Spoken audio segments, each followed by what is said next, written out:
Normalmente tem vergonha do motivo pelo qual está sofrendo. Então eu não vou falar tudo ali, mas ele dá uma ideia para a gente. Eu fiz isso, por isso que eu estou nessas condições. Aí você para assim, eu também estou fazendo isso. Olha o que está me aguardando. Eu tenho que começar a modificar minha conduta a partir de agora. A partir de agora eu tenho que... Ele vai mostrar para a gente, por exemplo, Condessa Paula, do Espíritos Felizes. É mais fácil o cabelo passar pelo buraco de uma agulha do que o rico entrar no reino dos céus. A Condessa Paula é um exemplo de uma pessoa que teve muito dinheiro, foi rica e que está no reino dos céus. Veio mostrar para ela tudo o que ela fez durante a vida, como ela fez e por que ela está ali. Uma outra coisa também, quando você vai pegar o último capítulo aqui do livro, ele fala expiações terrestres. Isso é o que eu vou falar muito breve, porque é tema para uma palestra inteira. Mas tem um momento no Evangelho que fala assim, uma pessoa cega é trazida para a mesa de Allan Kardec, na esperança de ter cura, obter a cura, então obter uma mensagem de consolo. Lembra, no final do capítulo 8, você lembra dessa passagem? Bem-aventurados que têm fechado os olhos. Lembra desse capítulo? Aí o que acontece? Allan Kardec explica como uma pessoa nasce cega. Ele fala, pode nascer cega porque os olhos foram motivo de sua queda, suicídio, por exemplo. Porque foi motivo da queda do outro, às vezes você praticou um homicídio, aonde você lesionou uma pessoa, você marca seu perispírito, daqui a pouco traz aquela marca quando você reencarna. Ou complexo de culpa, quando eu impuxo maus tratos, trabalho forçado, a pessoa, são os três casos. Tudo bem. Aqui no livro Céu e Inferno, vem trazer um quarto caso. Vem trazer de um menino que não tinha motivo nenhum para sofrer. Mas ele só sofreu porque tinha um amigo dele que ia passar pelo sofrimento e falou, quero fazer companhia a ele. Aí você relembra o quarto caso, lá no Evangelho de Jesus, tem um momento que fala assim, tem um rapaz que era cego e que foi perguntado para Jesus, por que ele é cego? É pelo pecado dos pais ou pelo pecado dele? E Jesus fala, não, nenhum nem outro. É para que as obras de Deus se manifestassem através dele. Aí o que acontece? Ele chega na direção de Jesus, Jesus impõe a mão e ele volta a enxergar. Aí a Amélia Rodrigues, através do Oswaldo Pereira Franco, vem dizer para a gente o seguinte, que a escolha da prova daquele espírito foi justamente servir de exemplo para a cura de Jesus. Ele não tinha motivo nenhum para passar por aquilo ali. Ele só veio por amor à humanidade mesmo, passou por aquilo ali para ser curado na frente de Jesus. Olha, está aqui no capítulo Expiações Terrestres. Olha, eu vou dizer uma coisa para vocês. Eu pelo menos nos últimos 5 anos, eu tenho abraçado uma tarefa, eu estou falando do campo pessoal mesmo, de estar falando sobre o tema suicídio nas casas espíritas, em vários lugares. E procuro estar trabalhando de maneira bem direta mesmo todas as consequências do suicídio. Tem dado alguns resultados sim. Aqui no livro Céu e Inferno você vai encontrar um capítulo inteiro falando de espíritos suicidas. Eles dizendo como é que foi a experiência deles, como é que está sendo a experiência deles.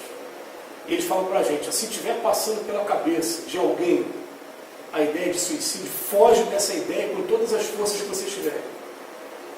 Porque não existe sofrimento tão grande que um espírito pode experimentar como esse aqui, daquele que passa pelo suicídio. Em primeiro lugar, você ficar durante esse tempo todinho preso ao seu corpo, sentindo as sensações do corpo. O corpo está sentindo calor, sentindo frio, sentindo fome, sentindo sede, você está sentindo junto. Já é um martírio muito grande, não poder saciar essa... Algumas pessoas experimentam até a decomposição do corpo enquanto o corpo está naquele processo. Olha que coisa dolorosa.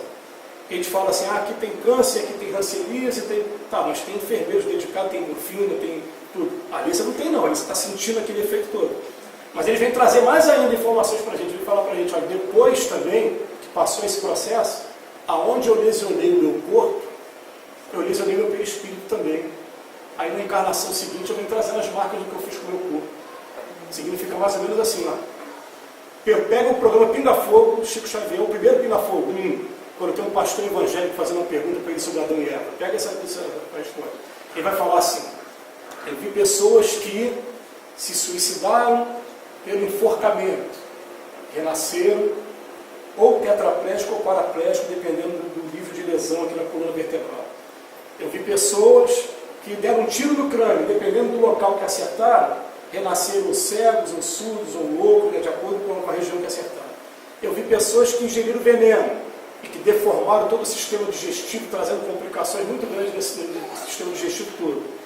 Eu vi pessoas que se afogaram e quando se afogaram, renasceram com efizema pulmonar, com problemas respiratórios gravíssimos. E vem trazendo um rol de coisas, e ele fala assim, olha, Deus não quer a dor. Se ele quisesse a dor, não deixava de inventar anestesia nem todos esses remédios que tem com ele. A dor é humana. E isso está sendo assim, de ensinamento para o Espírito também, para o Espírito a partir de agora ele fala assim, ó, esse caminho eu não tomo mais. Tá? E está aqui no livro Céu e Inferno, para quem quiser, tem um capítulo inteiro falando sobre espíritos suicidas. A outra coisa também, ao invés de eu abordar o aspecto histórico, eu abordei pouco o aspecto histórico, estou mais pegando a parte doutrinária do livro, fazendo uma divulgação do livro mesmo. O capítulo Espíritos Sofredores, ele começa com uma mensagem de um espírito chamado Geórgio. Ele fala assim, depois da morte, os espíritos endurecidos, egoístas e maus são logo presas de uma dúvida cruel a respeito do seu destino no presente e no futuro. Eles olham em torno de si e nada veem que possa aproveitar o exercício da sua maldade, o que os desespera, visto que o insulamento e a inércia são intoleráveis aos maus espíritos. Ele não consegue elevar o olhar às moradas dos espíritos elevados, considera os que os cercam, e então, compreendendo o abatimento dos espíritos fracos e tolhidos, eles se agarram a eles como uma presa, utilizando-se da sua lembrança de falta passada. Aí depois ele usa um termo, que esse termo é, não bastando esse botejo, eles se atiram para a terra igual abutres famintos, procurando entre os homens uma alma que lhes dê fácil acesso às tentações. Aí vai entrar em outro estudo muito profundo, estudo da obsessão. Né? É outra palestra, é tema bastante extenso também, mas que está aqui exemplificado em vários casos também. E a gente vai ver também no Espíritos Endurecidos, ele vai mostrar para a gente que a pena que a gente recebe, ela é proporcional ao grau, né, do que a gente está, da violação à lei de Deus que a gente cometeu. Então ele vem colocar, por exemplo, uma pessoa que a pena dela, ela ficar presa dentro da casa dela o tempo todo. Quando ela saía, ela viu nada, vinha voltando correndo para dentro de casa. E ficou um bom tempo naquelas condições ali. Por quê? Se saísse, ia continuar fazendo coisas erradas. Porque o tempo dele se arrepender, ver o que ele fez de errado e começar a acertar. Ele vem expiação e reparação. Aí logo em seguida, o próximo exemplo vem de um espírito que ele tem consciência de tudo. Então, qual vai ser a pena dele? É ele ficar olhando assim numa tela mental, tudo que ele vai ter que passar agora, como é que ele vai ter que reparar agora. Você imagina uma pessoa que foi para uma guerra, por exemplo, fala, eu tenho que salvar isso tudo, agora eu tenho que fazer isso tudo ao contrário agora. Não? Então, é um livro que é imperdível. É um livro imperdível mesmo. É um livro para a gente ler, estudar com calma, com detalhe, e todo espírita tem que ler mesmo. Por isso eu faço a propaganda aqui pedindo, vamos estudar a codificação toda. Porque é triste quando a gente encontra muita gente que nem leu os livros de Kardec todo. Eu, por exemplo, depois que eu li todos os 5 livros, falei, agora eu vou ler outro livro. Vou ler André Luiz, vou ler Joana de Anjos, nem li os 5 livros todos. E a gente vai chegar fatalmente à conclusão de que isso aqui é a sapata do prédio mesmo, é a base de tudo.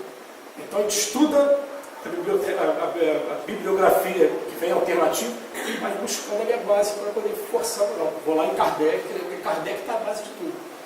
Tá? Espero que nossas palavras tenham sido de ajuda. Estou vendo ali que está no último minuto mesmo, até 9 horas, né? E quero agradecer aqui o convite que foi feito, a oportunidade, tá? A gente se coloca aqui à disposição sempre, mas fica aqui, ó, se essas palavras tiverem ficarem só no vento, que entrar por um ouvido e sair por outro, não agora, eu até convido vocês, vamos pesquisar, saber se o que eu falei é verdade mesmo ou não. Vamos pegar os livros, vamos aprofundar. E se tem até o direito de discordar mesmo. Não concordei com aquilo não, vou pesquisar. Porque são nesses debates, nessas discussões que a gente aprende. Porque Jesus falou para a gente, conhecereis a verdade vos libertará. Já está na hora, a gente já saiu da fase da infância da humanidade, já está dando um degrauzinho, né, diferente. Que Jesus nos abençoe agora e sempre. Bom, deixa a conversa